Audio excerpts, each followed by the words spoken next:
Vous nous proposez ici une charte pour la qualité architecturale de la production immobilière et la performance écologique du bâtiment.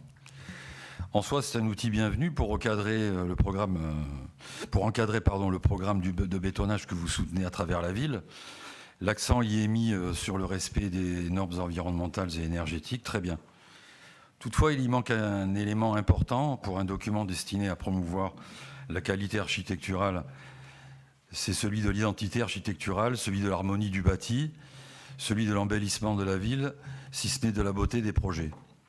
Aucun des thèmes et aucun des 14 projets ne porte sur ce sujet, celui de la cohérence et de l'intégrité architecturale de notre ville, pourtant au cœur du classement de notre ville au patrimoine mondial de l'UNESCO comme ville de villégiature de la Riviera. Il est bien question en introduction d'intégrer le projet dans son environnement urbain, architectural et patrimonial, sauf que les critères de cette intégration ne sont détaillés nulle part et que cela ressemble donc plus à une formule incantatoire qu'à un objectif concret. Certes, la beauté est mentionnée dans l'objectif 3 comme l'un des principes fondamentaux à respecter avec la solidité et l'habitabilité. Je cite « Harmonie des proportions, des matières et des couleurs en cohérence avec l'architecture niçoise ».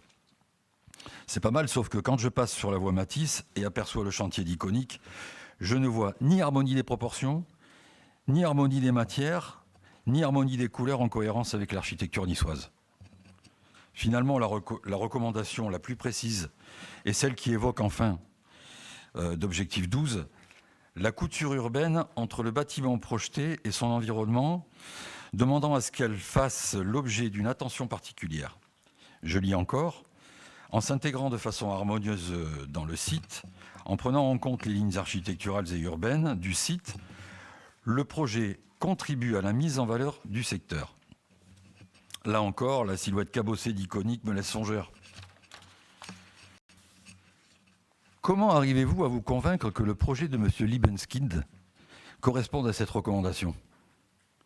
Vous nous avez expliqué à propos du TNN, et vous allez encore le faire tout à l'heure à propos d'Acropolis, qu'il s'agit d'une architecture datée, d'un urbanisme dépassé, mais c'est exactement le cas de votre diamant qui n'est qu'une triste reproduction du Kinamax du Futuroscope de Poitiers, inauguré en 1987. Je vous invite d'ailleurs à regarder.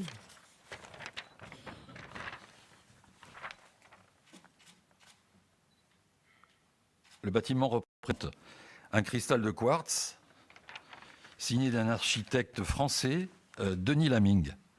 C'était en 1987, monsieur le maire, il y a 35 ans. Monsieur le maire, même si elle est incomplète, nous voterons donc cette charte en espérant que vous serez le premier à la respecter. Je vous remercie.